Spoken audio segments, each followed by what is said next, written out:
I think. I don't know. I thought that other company said they could do it right away. Well, they did.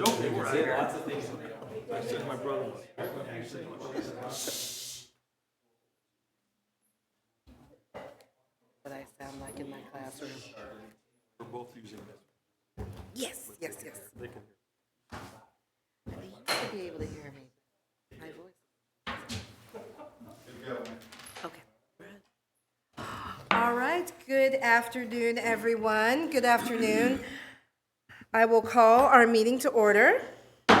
And if you will please stand and state the Pledge of Allegiance with me.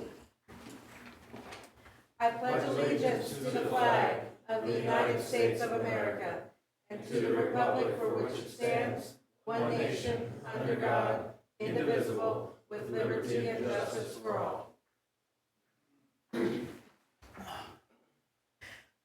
All right, thank you. And again, I have called the meeting to order. All right, Tina, if you could please call the roll. Mayor Young. Present. Vice Mayor Wilcox. Present. Commissioner Greenlane. Present. Murphy. Present. Thank you, Tina. At this time, we will open for our public forum. Persons wishing to address the City Commission regarding items that are not on the agenda may do so at this time when called upon by the mayor. Speakers are limited to 3 minutes and should give their name and address when addressing the commission. And again, this is for items that are not on the agenda. Any presentation is for information purposes only. Any and all written communication should be deposited with our city clerk. I will open our public forum at 4:31. And seeing as though we have no one, I will close the public forum at the same time, 4:31. All right, Mr. Westhoff with our new business. Our first item is Resolution 3458, approval of alcoholic liquor service at art event. Thank you, Mayor. So just as a note, we called this special meeting tonight for a number of items that it's a unique situation in the calendar this year where we had more than 3 weeks between meetings because of holidays and the end of the month in August here. So we had a handful of items that were time sensitive. So this first one is Resolution 3458, which is to approve alcoholic liquor service at an art event that is being sponsored by the Friends of the Atchison Public Library. So as an unlicensed organization, they are allowed to serve alcohol by obtaining a temporary permit from the state as well as from the city. The state also allows organizations like this, nonprofits, who are promoting the arts to be exempt from the state temporary permit process, but they do have to get local approval, which is what we're doing here, and submit notice to the state that they're going to be serving alcohol at an event supporting the arts. And they have to do that 10 days before the event. The event is scheduled for September 15th, so our regularly scheduled meeting would be too late. So that's why they submitted this request for the special meeting tonight. Staff had no concerns with it. The event is September 15th from 6 p.m. to 7:30 p.m. It's an author event held at the Atchison Public Library. All right, any questions? I assume it's on. Correct. Yep. Limited to their property and that time period as well. Okay, all right, We need a motion on that? we do. I shall move. Okay, it's been moved. Is there a second? All right, it's been moved and seconded that we adopt Resolution 3458, approving the service of alcoholic liquor to members of the public by Friends of the Atchison Library during an event promoting the arts on September 15th, 2026. Any questions? If not, all those in favor, please state by saying aye. Aye. All those opposed, same sign. Motion carries. All right, next we'll have Mr. McNamee, raw water intake pump rebuild. Good afternoon. Good afternoon. So, as you know, down on River Road, I can't talk today. Down on River Road, we have the raw water intake facility that draws the water in from the river, and then we pump it up to the plant for treatment. In that facility, we have 3 pumps that do this. And they kind of work in tandem, off and on. To do that work, we pump, on an average, maybe 3.5 to actually, I think it's actually lower than that at the moment, but somewhere around 3.5 million gallons a day. Each pump can pump up to 5 million gallons a day, in theory. One of those pumps, we've been kind of limping along for a few years, doing what I would call like on-site repairs. Someone comes and works on it, does the best that they can with it to keep the one going. The work that's required now is to pull the pump, take it to a facility, they work on it, go through everything that's on it, and bring it back to us and install it. We were looking at maybe a month from now timeline to test this. And I should go back and say that pump that we're talking about is completely offline. The bearings are out of it. It's unusable without causing further issue. Like I said, we were looking at next month. However, another pump started leaking. It's still usable, but it's starting to leak. And when the seals go, then we get water in the bearings, and then the bearings go bad, and then we're in the same boat. So we've been using that one sparingly, kind of swapping it back and forth with the third pump, which we can't use just the third pump because that particular pump that's working is a non-variable frequency drive, so it's either 100% on or 100% off.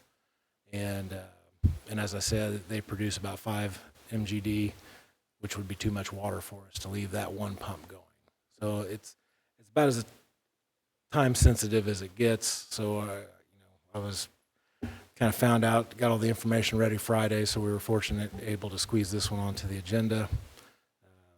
But the proposal is to go with a company called JCI. They are the sole source provider of the Aurora pump parts. And the amount is $60,604. The annual budget in CIP for raw pump rebuilds is only $25,000. However, another project from a different CIP budget, from wastewater CIP, this year was inadvertently coded to this. And so when we caught that was like a $50-some thousand expense. So from the CIP that the commission just saw recently with Mark's recommended budget, the actual difference that this makes is it's less than $3,500 more than what you would have seen in the regular CIP.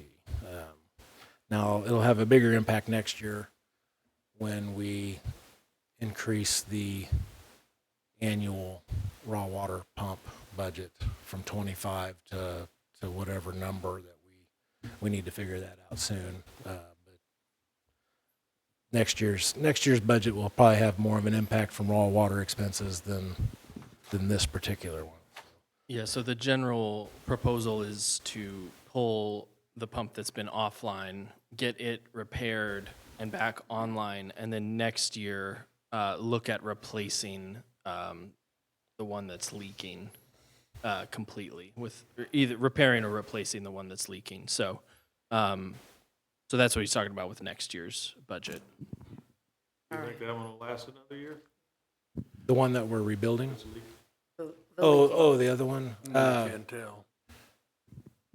I mean, it's hard to say for sure, but I think if we get this one going, which will take, a month or two to get parts in and get the work done, that we can cycle between 1 and 2, and number 3, which has that leak, which is it's evolving a little bit. So I just heard before I came to the meeting that it stopped leaking, which sounds good, but it's not.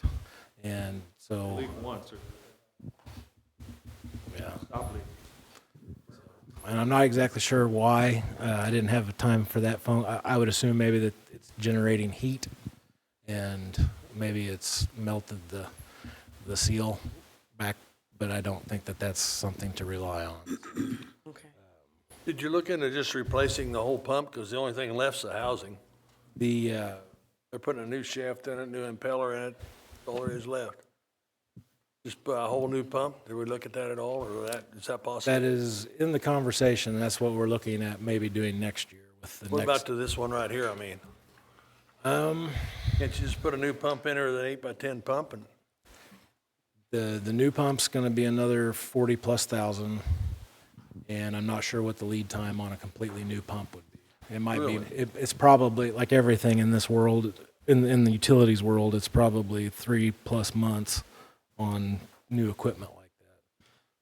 We also had this estimate in hand for the repairs. We have, or the actual quote in hand for the repairs, because again, we were planning to come next month with that. What we've received based on, for a new pump is that 100,000 that he said is just an estimate from talking with this company. So we don't even have, an actual estimate for that yet, and we want to get this one moving forward because of the timeline. So that's the reason why we had the quote in hand, yeah. and I'm just thinking, the only thing left is the housing. We're putting a new impeller in it, new rotor and balancing it and everything, and all you got's a casting difference. Well, there's the motor and all that too, so. Is this the first time this particular pump has been rebuilt? Have we had any issues These- with it before? Those 3 pumps are fairly, there's quite a history to them that it predates me, but I'd say they have been in service at least since the early 2000s, maybe older than that. They were sold, they were replaced with different pumps for a time. And those new pumps had different alloys for the impellers. They didn't hold up well to the dirty river water, basically ate them up really fast. And they ended up, I think it might have been years later, going back to the people that they sold the old equipment to. You still got those pumps? Yeah. Can we buy them back from it? Yep. And then so they bought them back, refurbished them, and we've been using them ever since. That's the other thing about buying a new pump. I don't know that we have a number from JCI, which is the company that's going to do the work, but we do have a number, a new pump number, or close to, from a different company, different pump we don't have personal experience with. So that all adds into the mix, but for the time sensitivity of it, this seems to be the quickest route to get a reliable pump back in order, and that's the direction we're recommending. Okay, all right. Does anyone have any other questions, or I would entertain a motion? I have one more question. So if this pump is no good, the other one's leaking, how much in jeopardy are we for water to the city? We always have the auxiliary pump as well as a backup. So, so that would be if pump number 3 is the one that's been leaking. If it gets to a point where the bearings go bad and we can't use it anymore, that would probably be our solution. And if that happens in the next 6 weeks before we get the other one back, we would put in that auxiliary pump, and it would probably work in tandem with pump number 2, which is the one I said you can't dial down. So if we use it for too long, it produces more water than we are using, which is a problem. So I have a question in the notes here. It says, the traditional vendor is going into retirement or closure. So we're buying this equipment from, going out of business?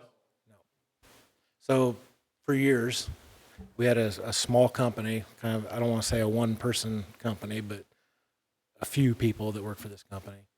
And he's the gentleman that was, he would come and do the work on site. And he'd come up with creative ways to make things that other companies would say, oh, nope, we want it back at our shop. But he was the guy that was able to make custom parts and bring them and put them on and come up with, anyway, he's of retirement age, probably, he might say he was past it, but he's phasing out of, no, I'm saying he might say he was past it. Another old man. He was also very reasonable in the price. So JCI And- will then install it? So JCI will be the ones to work on it. The staff is, in anticipation of transitioning from Tedrow was the name of the previous contractor. They went and toured JCI because it is the sole source. If we hire anybody, they're buying the parts at least from JCI. So plant staff went to JCI to tour the facility, see what kind of operation they have. They were very impressed, and they were already kind of looking that direction as the ones to beat, so to say. And we were waiting to get other quotes. That's why I was saying we were waiting until September to get some quotes from competing installers. However, pump 3 started leaking, and we decided we needed to expedite because the other ones weren't getting us quotes back quick enough, and that's where we're at. Okay. They're gonna rebuild the motor too, though, right? I believe that is in there. I didn't. That's all the price. Actually, let me back up on that. 250 horsepower vertical motor estimated repair scope. So almost 7,000 of that is the motor. That's $6,000. I think it was 22,000 was or the parts.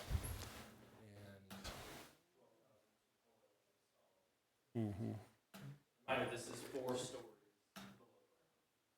Oh, it is, okay. Okay, right.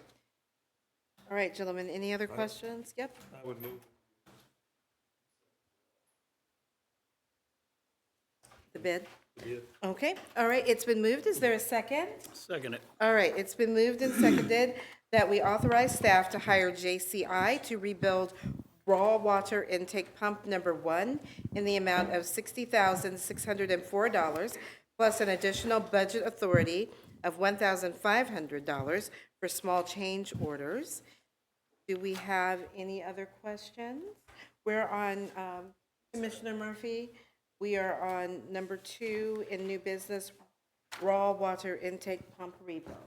Just rebuilding the pump and the motor. Okay, yes, we're on number 2. Okay, page 1 of, get there? You got it, okay, all right, very good. All right, if there are no further questions, all those in favor, please state by saying aye. Aye. All those opposed, same sign. Motion carries. Thank you, Mr. McNamee. And Mr. Westhoff, ordinance number 3736, Benedictine College Plan Development rezone. 6736. Oops, did I say it wrong? Just want to make sure we have the right ordinance. Okay. 3736 would have been a little while ago. It says 37. It says 37. It says 37. It Okay. says 37. The actual report says 6736. Okay, so it's 6736. Okay, Correct. very good. We've got that corrected. Okay. So Benedictine College, through the years, has acquired properties that are not currently part of their planned development, their campus zoning. The planned development zoning helps BC with projects as they don't have to acquire as many potential variances for any changes. It gives them more uses, more available uses for their property. But it also gives the Planning Commission specifically and city staff more direct oversight over any changes that occur to their development plan, which is the guiding document for a planned development area. So they initiated this request to rezone basically all the properties that they've acquired into their planned development. We went through the process with the Planning Commission of updating their development plan first. So we updated the development plan with the current zoning, and then they initiated the rezoning process.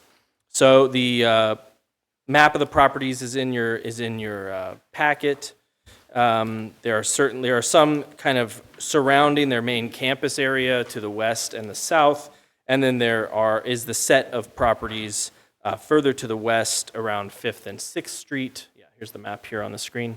Around 5th and 6th Street where they have discussed the proposed site of the medical school. Planning Commission held a public hearing for this on August 5th after appropriate notice was sent to residents and published in the paper. They received public comment at the public hearing from Benedictine College representatives, as well as from residents who were notified and are adjacent to these properties. Residents spoke concerning parking and traffic concerns in the area. They discussed adjacent property value concerns, whether some said they thought it would make their value go up too much, some said they thought it would make their value go down. They had questions about the PD zoning, what it allows, what it doesn't allow, the development plan process, and questions about the future plans for each property. The Benedictine College representatives who were there presented a summary of the future plans for what they have, which is specifically that area around 6th and 5th Street. They also stated that they did not have any immediate plans for change in use or construction regarding the other properties, that they just wanted to get them into the PD zoning so they could take care of that in the future. The Planning Commission noted, again, that under PD zoning, any future changes to buildings within the PD, any new construction, or any change in use requires Benedictine College to come to the Planning Commission and update their development plan on record. And then ultimately, the Planning Commission voted in favor of the rezoning application 3-1.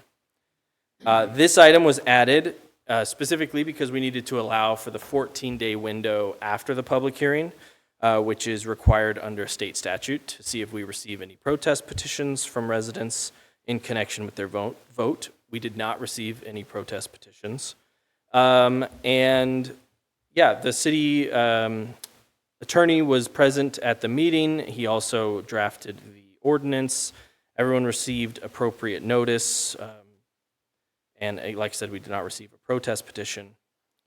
Just a couple items to note. There are some representatives here from the college if you have questions for them, as well as whenever it comes time to discuss this, there are two handouts in front of you, which are from our zoning regulations. There's 803.45, which is all the factors that should be considered for any rezoning request. And then there is 606.2.2.1, which is the additional factors that must be considered for rezoning to a planned development. Okay, all right, wonderful. Mr. Sluter, would you like to address the commission? Really just here to Okay. Matt, I want to see your Okay. handouts. Yes. So this Matt Facero, Benedictine College. This specifically addresses the only section of development, which is the Benedictine School of Osteopathic Medicine over between 5th and 6th, north of Unity.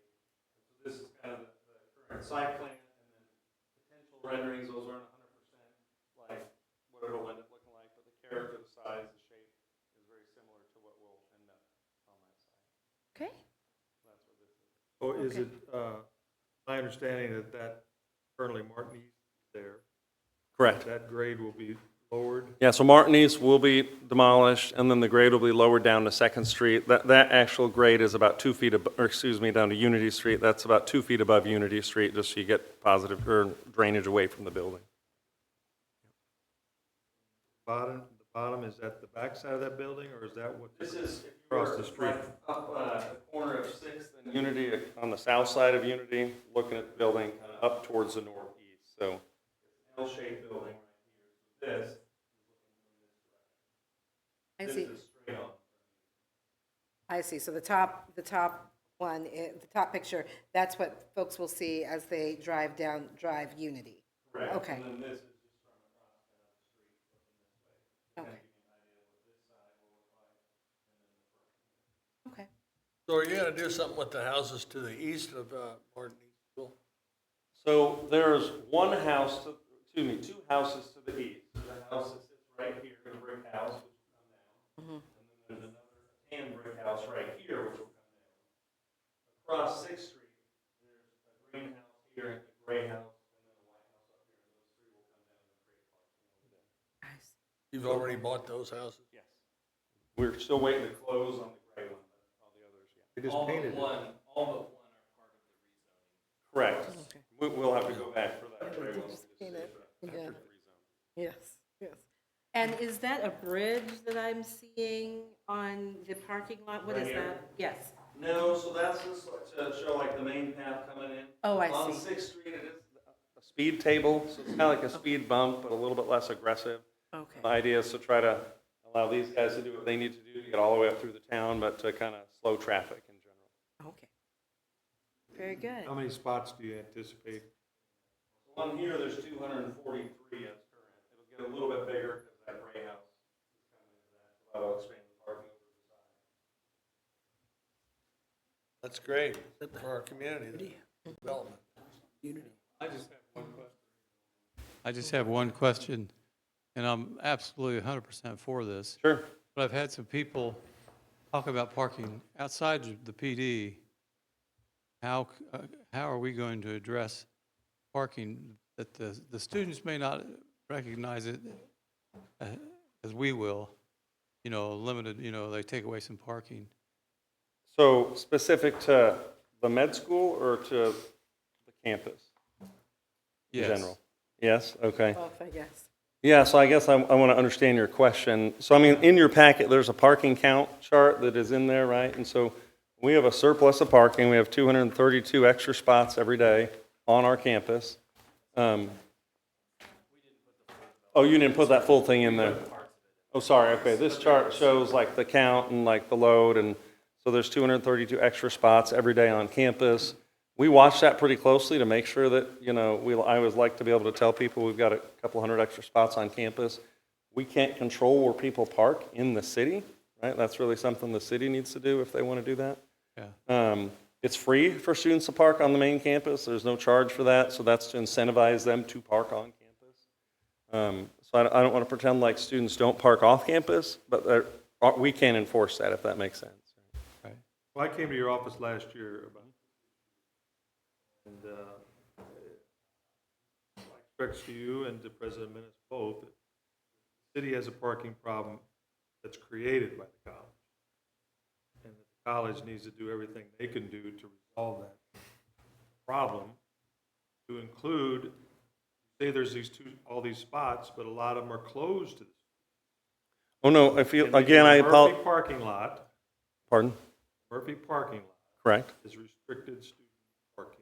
Correct. It's restricted to faculty and staff, and that's to make sure that, so right now, if you look at this count, and I apologize, you guys didn't get this, because but there's 119 extra student spots every day on general, and then 113, and these are our peak numbers that we look at, right, As I for said to faculty you- and staff. As I said to you, I feel that the college is trying to push the students to the north parking, which is the least convenient for them. Go from there to the academic quad.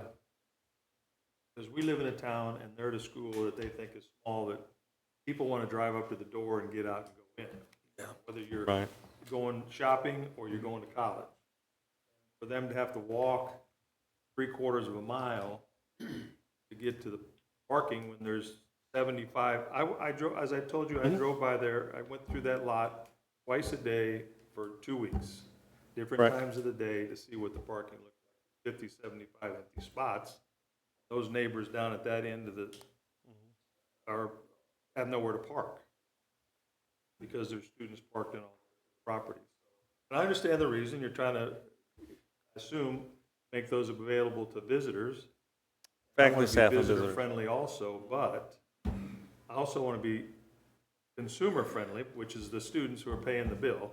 Sure. And then they're forced off campus because they don't want to go hiking from, you know, my office is up there for all those years. I drove a golf cart when I needed to go. Correct, right. Yeah, across the but these campus. guys, I mean, to follow up on Clinton, they're 18 to 22 years old, so they should be able to walk that pretty easily. It's a 7-minute walk on a bad day. How often do you do it, Matt? I'm not 18 to 22, right, Well, you know? You're young.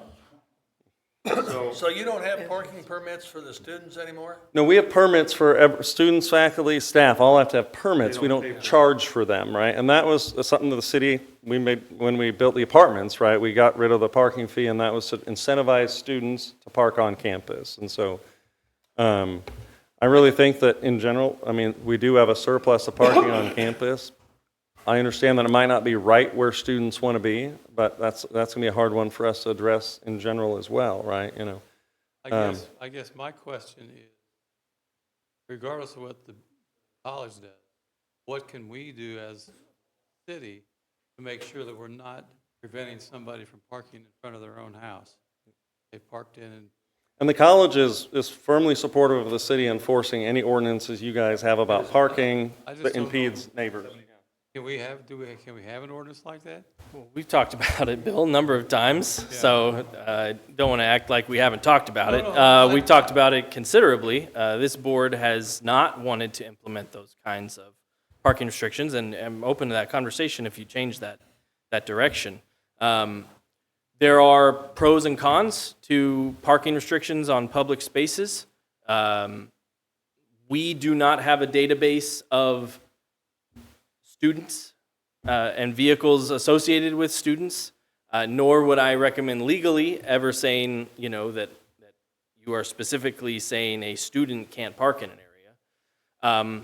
And in general, in the city, other than a few, very few instances, parking spots on the street are open to the public, and we don't have an ordinance, anything saying you have a right to park in front of your residence on the street. You may install a driveway, which is off-street parking and is then protected, but go ahead. Well, we've allowed designated parking on 9th Street.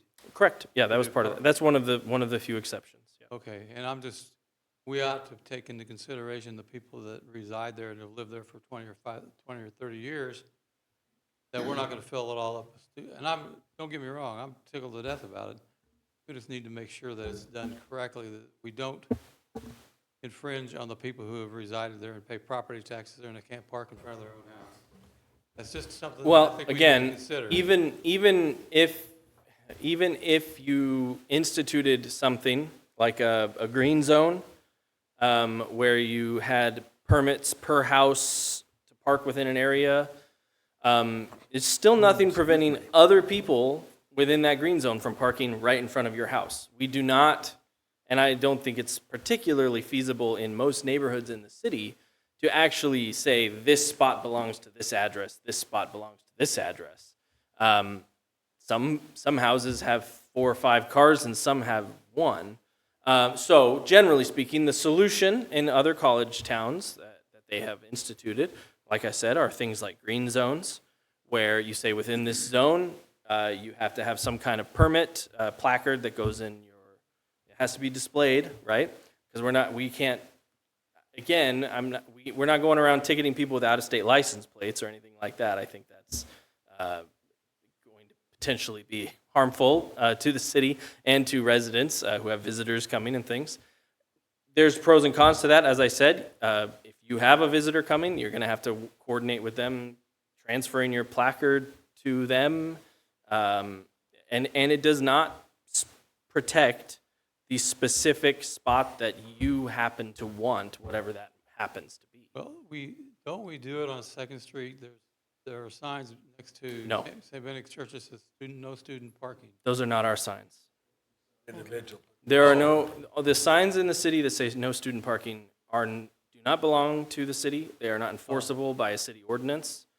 I did not know. Are those Benedictine signs? There's a long history with that. I believe it was a combination effort from the past. Way back, the city had asked about doing those, and we said, well, we'd pay for them if the city wanted to put them up. But they're kind of non-enforceable. I think most of those have been taken down at this point because at the city's request, right? And so our security doesn't write tickets for those because it can't, right? Okay. I see. I sort of got us off the topic here, but the growth of the college, probably the most pushback we get is on the parking side. So we have a significant additional growth, amazing. I just want to assure that the parking part of it doesn't get lost in the conversation, because the citizens are the ones that end up on the short end of that stick, okay? And in the previous meetings, I've also argued that I don't think you can have those signs that say no student parking, You can't. because I don't think you can tell any group they can't park in a public place. And is it inconvenient? Yes, but New York City, is it convenient in Lawrence, Kansas? There are a lot of places where parking's inconvenient. But growing pains are sometimes part of the equation in kind of big projects than this. I still have one question, so it wasn't clear to me. So the new parking lot that is being proposed, will that be for both faculty and students? Will there be restrictions on it? Yeah, so it'll be for Okay. students of the medical school and faculty and staff that work in this building. Only medical school, or will other Benedictine students, undergraduates be able to park there? No undergraduates will park there. Okay. It is 4 blocks Which is away. about the but- same part as the Yeah. Same north part as lot. up Yeah. north, right? Maybe Yeah. we'll convince them to go park at home. Yes, okay, all right, very good.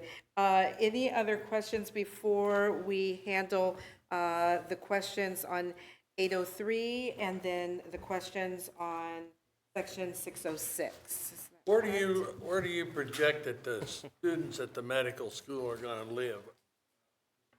Town somewhere, or are they gonna have dorms built there later on, hopefully, or what? So the college is not planning currently to build dorms for the medical students, right? We do anticipate that, we hope, a good amount of them live in Atchison.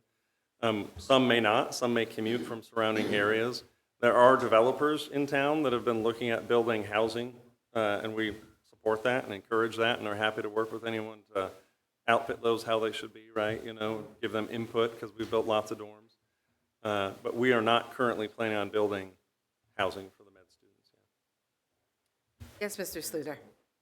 There are 2 or 3 developers who have worked exclusively with medical schools that have opened in the last 10 years. We've reached out to them, and so later this week, we will be considered by the COCA, which is the accrediting body, and we have every reason to believe that we'll achieve what's called candidate status. And typically, once a school receives candidate status, that's when the developers start to get real serious and start to come and acquire land and develop plans and so forth. So we've reached out to those, especially those that we think are particularly mission fit with us, because we want to make sure that they continue to promote our Christian and Catholic values in the way that they develop the housing and the way they treat their neighbors and so forth. So we're proactive in that, but it will it will not be Benedictine College Capital that builds those, because it's just not what we do. Right? Okay. Again, medical students are 22 to 45, and sometimes older, but that's kind of a good range. Typical average age is 28. A lot of them will be married, some will have kids, so it's not traditional dorm living where they go to the cafeteria and have their 3 meals. It's much more kind of independent adult living for a couple of years. So. Yeah, and, I would just add to that, you know, we are in discussions with 5 to 6 potential housing projects right now. So, you know, varying levels, varying income capabilities, everything, basically throughout the spectrum of possible housing projects. And that's even before, as he mentioned, them achieving candidate status. So I do believe that we are trying to prepare for that as well, and are getting a head start before they have even started construction of it. And I think you've also seen development in that area happening with housing, really just kind of naturally, and in part based on the city's current housing policies, which have been promoting that for a number of years. I have 2 questions on the building itself. Comparatively, the size of this structure is. So this is 110,000 square feet. The new library is 58,000 square feet. This is a much bigger building. that's It is, twice.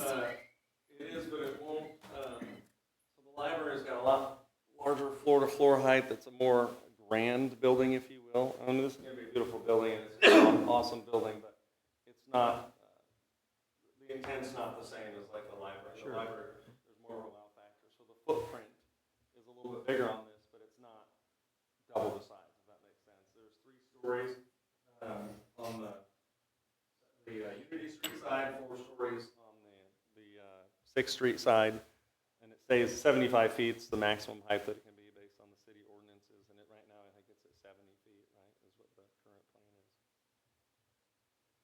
So how many students you projecting to be in this medical school? In this, so 360. So you have one class of 180, a second class of 180, and then for 3rd and 4th year, those students are out doing rotations and clinicals. So they're not on site, the 3rd and 4th years. Correct. Total enrollment for the school 360, which will be on campus. Fantastic. And you're working with Amberwell as hospital, or can you go into a little bit more detail about what we should expect? Yeah, so we have signed agreements with 5 hospitals and we'll take our clinical rotations. Amberwell will take a few. Amberwell will probably, because of their size and because they're a critical care hospital, they don't have all the specialties. So we'll probably like do emergency room, Okay. maybe some family practice, that sort of thing. But they don't have psychology, they don't have some of the other specialties. Okay. We're also working with Stormont Vale up in Topeka, working with several hospitals in the Tulsa Springfield area, a couple hospitals in the Oklahoma City area, and a couple in Peoria, Illinois, because they have to be clinically education capable, which is it's more than it sounds like. Sure. And they also have to be aligned with us from a mission perspective in terms of what they do and don't do. I see. Okay. All right. Very good. Again, most schools are not nearly, we've had enormous amount of support.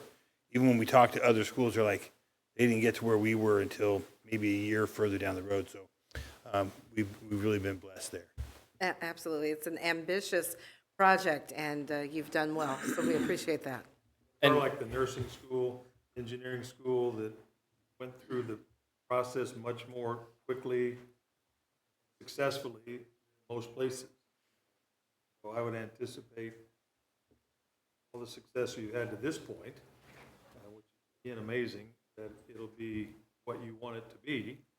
But our job is to look at how it affects the city. The next thing down the line then is going to be the housing, which you addressed.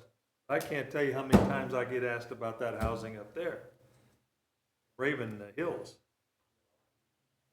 People complaining about, well, the college owns that and they don't pay property tax. And I wish somebody would put a big billboard up there that we're paying property taxes. The billboard says RHID, and RHIDs are always taxable.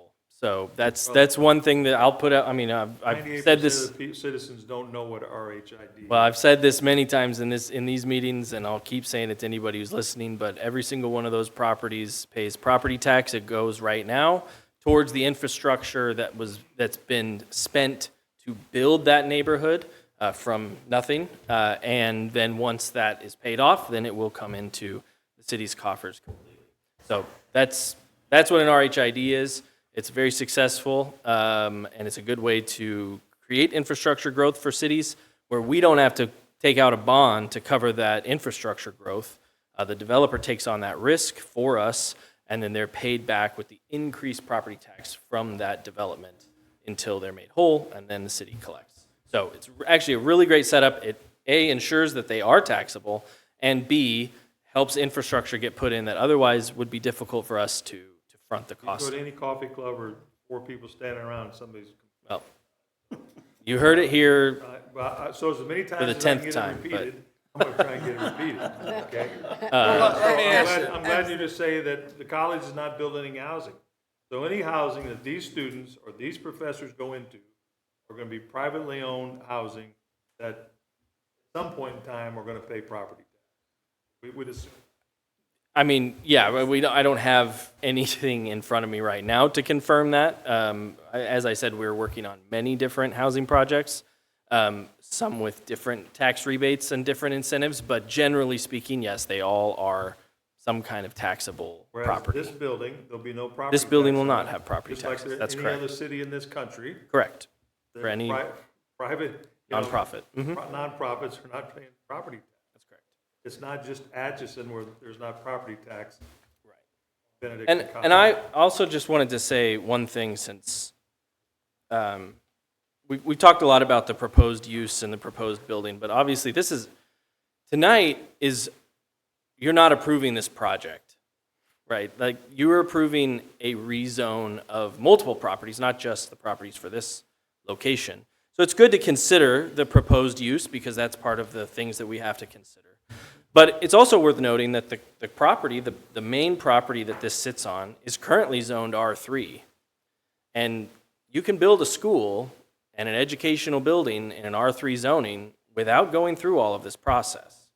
You can get parking lots approved in R1 zoning, which are the houses across the street where they propose parking lots, with a conditional use permit.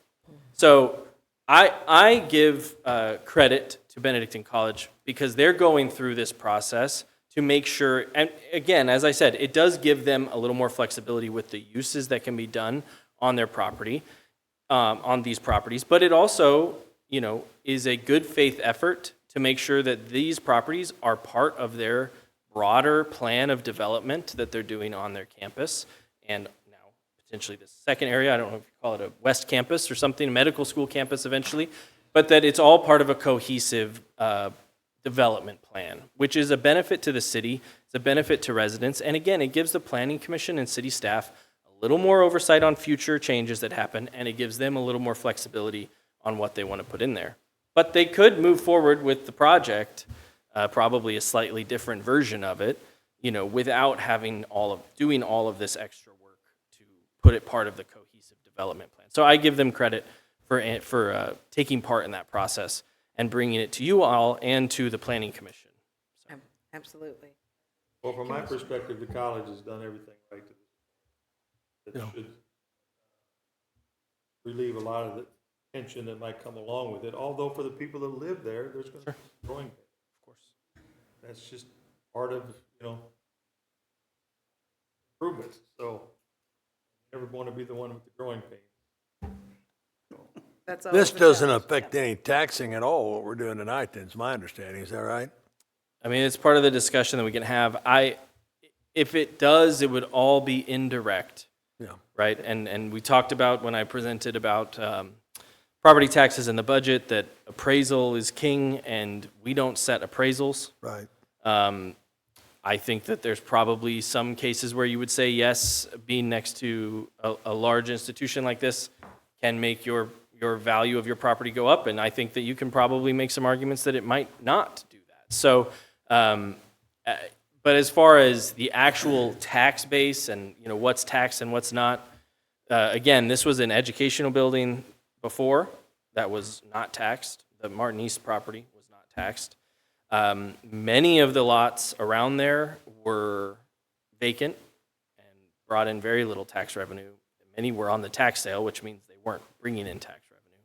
And then there are a couple homes that were taxable and then now will not be. So I guess in that way, theoretically, it does bring down the tax base by the value of those two properties. Yeah, well, that's the debate that one citizen wanted to have with me, is that there are houses that are being, they're no longer, we're going to lose that income. I'm like, okay, well, yeah, you're going to lose a couple $1,000s, but you're going to gain 600 more people coming into your community. And there are Which some, will- Paying there are, sales I mean, tax and Right, building exactly. homes and. yeah. If you recall, when I presented that budget presentation, right? The other thing is the zoning doesn't make those properties come off the tax rolls. The Benedictine owning them does. So many of those are not on the tax rolls right now because they've owned them for a handful of years. And as I said in my budget presentation, we had new growth in the city of positive 2.5% in appraisal value from last year to this year. That includes any of these that fell off the tax roll, right? So that was a negative, and then overall it was still positive 2.5%. So yeah, it's a big picture question with taxable value, but overall the city has seen consistently for 6+ years taxable value in the city go up every year. And the addition of the individuals that are going to be, as Mr. Sluter said, working at Benedictine, and then the Correct. students coming in. It's just going to expand our tax base, which will obviously help us. Correct. I'm ready to Right. make a motion. We Well, adopt this. if I might recommend that you read through the items that All our right. regulations state you have to consider Oh, yeah? before approving a zoning. Yes, We so, want to read them out loud, or we've already read them? nope, I'm going to read them, and then it's section 803, and then section 606, all of section 606? No, it's on the, Just, okay, what can we do? well, the site plan hasn't been approved. The development plan, but it didn't include these properties. Yeah. Okay, so how would you like me to proceed? So Read first each with one? 803.45, Okay. each item. Okay, all right. So 803.45, the following factors will be considered by the Planning Commission and have already been? Yes. Okay, have already been considered by the Planning Commission in determining the reasonableness for granting rezoning requests. 803.45.1, the character of the neighborhood. 803.45.2, the zoning and use of properties nearby. 803.45.3, the suitability of the subject property for the use to which it has been restricted. 803.45.4, the extent to which removal of the restrictions will determinantly affect nearby property, that should be detrimentally affect nearby property. 803.45.5, the length of time the subject property has remained vacant as zoned. 803.45.6, the relative gain to the public health, safety, and welfare by the destruction of the value of the property of the person making the rezoning request as compared to the hardship imposed upon that person. 803.45.7, the recommendations of permanent or professional staff. 803.45.8, the conformance of the requested change to the adopted or recognized master plan being utilized by the city. And then, The second section is, it's on the back of that other page, 606.2.2, and then .1 through .5. all right, so the first one, which is 606.2.2.1, that the value of the building and the character of the property adjoining the area included in such plan will not be adversely affected. 606.2.2.2, that such plan is consistent with the intent and purpose of these regulations to promote public health, safety, morals, and general welfare. 606.2.2.3, that the street and highway access is of sufficient capacity for uses dependent on automobile transportation. 606.2.2.4, that the design and landscaping is in harmony with adjacent areas. And section 606.2.2.5, that the yard requirements and open spaces are adequate to serve the needs of the people as projected by the plan. Anyone have any questions for Mr. Sluter or Matt regarding these, or for our city manager? Okay. If not, we will move forward then. Do I have a motion to adopt ordinance 6736? I'll move we adopt that ordinance, 6736. Is there a second? I'll second it. All right, it's been moved and seconded that we adopt ordinance number 6736, amending Article 1, zoning and subdivision regulations of the city of Atchison, Kansas, thereby incorporating property into a planned development district, defining the boundaries of said planned development district, and revising the zoning map of the city of Atchison, Kansas, and repealing any amendments that are not in compliance with the revised zoning map for the city of Atchison, Kansas. Are there any further questions? I'd like to just make a statement. Yes. I want to go on record as that this is not just being rubber stamped. Just because the college wants it, the college gets it. There have been a lot of good things that have happened in this town in the last 20 years. I think what's going on at Raven Hills, what's going on with this project, are two of the most important things that have happened in the 57 years that I've been. So this has a chance to dramatically change the composition of this city. I commend the college for putting all the work and effort, raising the funds, make it a probability. I hope they have a lot of success with it.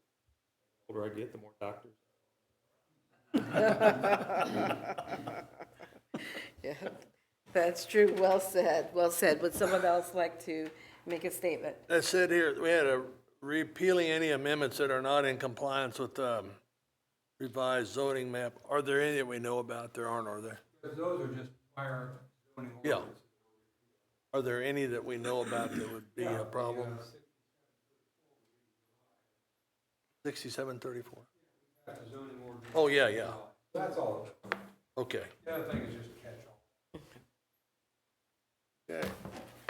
Okay, very good. And I also, too, would commend the city, or the Benedictine. We appreciate you. When we talked about RHID, that was an opportunity where the city was able to collaborate with the county and then also the school district. So it's great to see how Benedictine is a wonderful neighbor and allows for all of this collaboration, which ultimately benefits not only Benedictine, but the citizens of Atchison. So we appreciate you. All right, at this time, all those in favor, please state by saying aye. Aye. All those opposed, same sign. Motion carries. All right, thank you very much. All right, next, Mr. Westoff, board appointments for the, yes, I sir. remember my second question. Oh, wonderful. When do please. you start? Still trying to figure that out exactly. When are you hopeful of The starting? plan would be to hopefully start here, hard construction October 15th, right? You know, with grading, demolition. So in the near future? Hopefully, right, yeah. They have submitted the site plan, which staff is reviewing. It'll go to the planning commission, and then they could, if that's approved, they can proceed with permits. So, Have you guys looked into moving those two houses?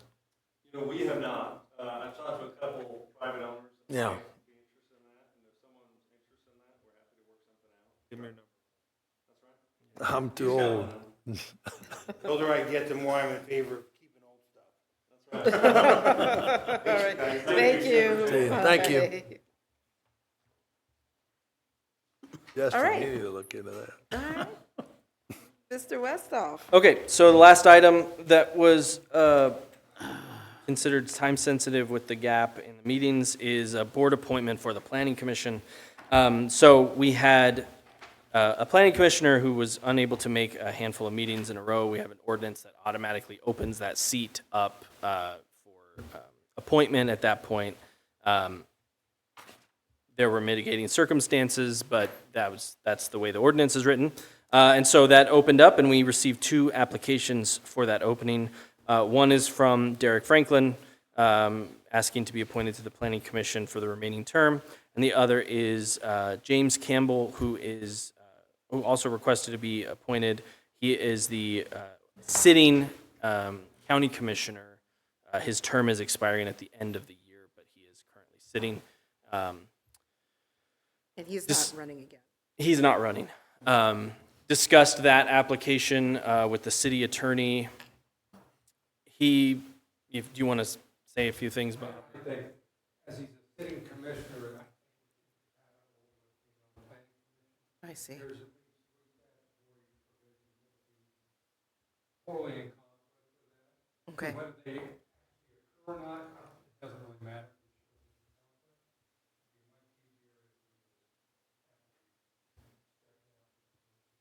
Okay.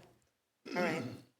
I'd move we approve, what's his name? Derek Franklin's thing then. And tell Mr. Campbell we would sure like to have him apply for something later on. Absolutely. So it's been moved and seconded that we appoint Derek Franklin to the Planning Commission. Bill, Bill Murphy. Commissioner Murphy did. Commissioner Murphy. You're welcome. Any questions? I would just reiterate what Commissioner Slattery said in respect to what our city attorney said, that if Mr. Campbell, who's now sitting county commissioner, after his appointment has ended, if he would please, we would love to have him volunteer for committee then. So if there are no other questions or concerns, all those in favor, please state by saying aye. Aye. All those opposed, same sign. Motion carries. Okay, Mr. Westhoff, anything further? Only other thing I'd say is obviously next meeting is September 8th, not 7th, Monday. The 7th is Labor Day. So it's on a Tuesday, September 8th, and that is our scheduled public hearing for the revenue neutral rate and the budget, and we'll have other items on that meeting as well, obviously. Okay, And that is at 4:30 here at City Hall. okay, 4:30. Any concern about that being confusing to the general public? What's that? Tuesday meeting instead of Monday? It was the date that worked with the calendar this year. It was sent out to everybody via letter. So Possibly so, but it is a federal holiday, and everybody got a letter saying when that meeting is. And it will be posted on our Facebook page. We've been, consistently posting that. Yep. Okay, Somebody has all right, very good. With that being said, our next meeting again is Tuesday. Tuesday, September 8th at 4:30. All right, Tuesday, September 8th at 4:30. I certainly do. I'm gonna vote against it again. Okay, Mr. Slattery. All right, it's been moved and seconded that we adjourn. All those in favor, please state by saying aye. Aye. All those opposed? Motion carries. We are adjourned. Thank you. Okay, Chief Wilson? You want these back? Okay, yes, you do. He's gone. Oh,